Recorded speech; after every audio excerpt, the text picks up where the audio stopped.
Let's go eat! Let's go and eat! Hi everyone, it's Scott here from That's English School. ネイティブスピーカーとしても言えない英語があります。いくら頑張っても言えないです。なんとなく言いたいけど、周りの人とか映画とかみんな言ってます。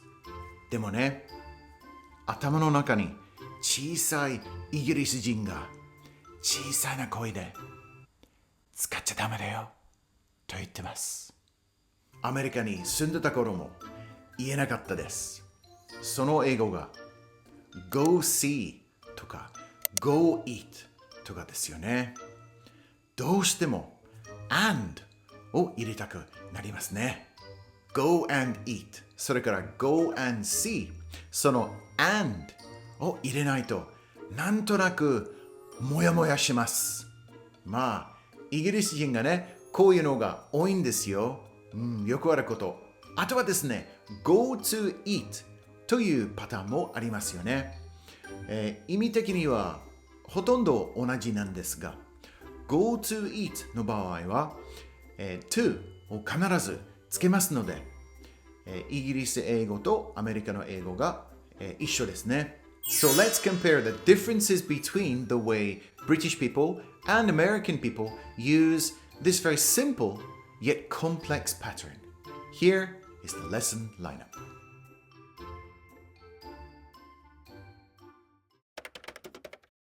Part 1, the basic meaning. First things first, we have to talk about what it actually means. It's really very simple.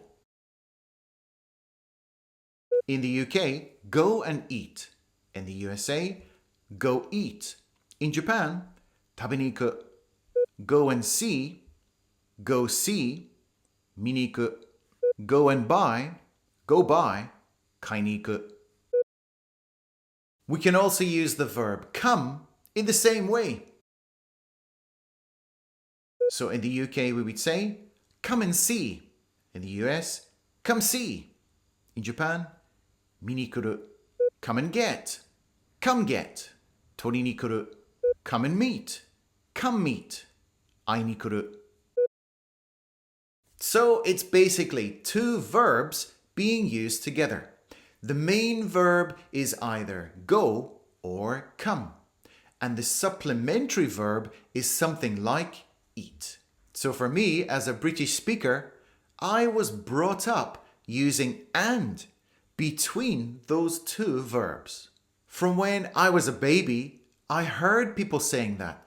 So it's just so strange for me not to use and.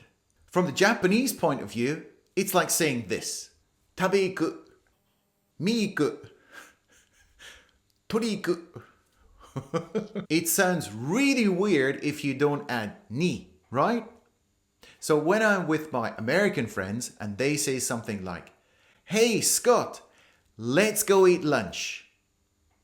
In my mind, the little British person is saying, it should be, let's go and eat lunch. Most British sentences are a little bit longer.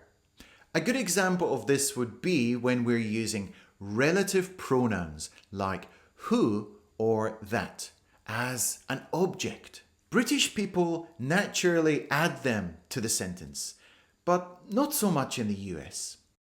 I like working with people I can have fun with. I like working with people who I can have fun with. Or, I like working with people that I can have fun with. Or another situation would be the date. A lot of Americans keep it very simple. October 25 or 25 October. But British people usually use the classic version. We use the, of, and the 25th of September or September the 25th. This list could go on forever. Let's see what happened when Bob visited Betsy in the UK. Bob, do come in, come in. Make yourself at home. Thanks so much for having us, Betsy. It sure is a nice little place you got here. Little? Right. And you're a friend of my son's? Yeah, I always wanted to come visit the homeland. Come visit? Don't you mean come and visit? Come again? Never mind. No. It was nothing. I'm half English and I'm half Scottish. You're an American. I sure am. Hey, Barbara Jane, get over here. Betsy's got tea and cookies. They sure do look good. Come on, let's get some. Oh, you Americans, you're so loud. And we call them biscuits here, biscuits. Sorry, ma'am. I do beg your pardon. That's all right.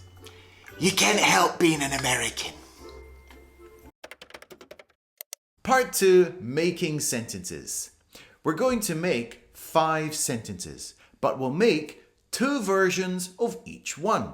A British version and an American version. Let's take a look at the first one. Let's go and watch the new film at the cinema.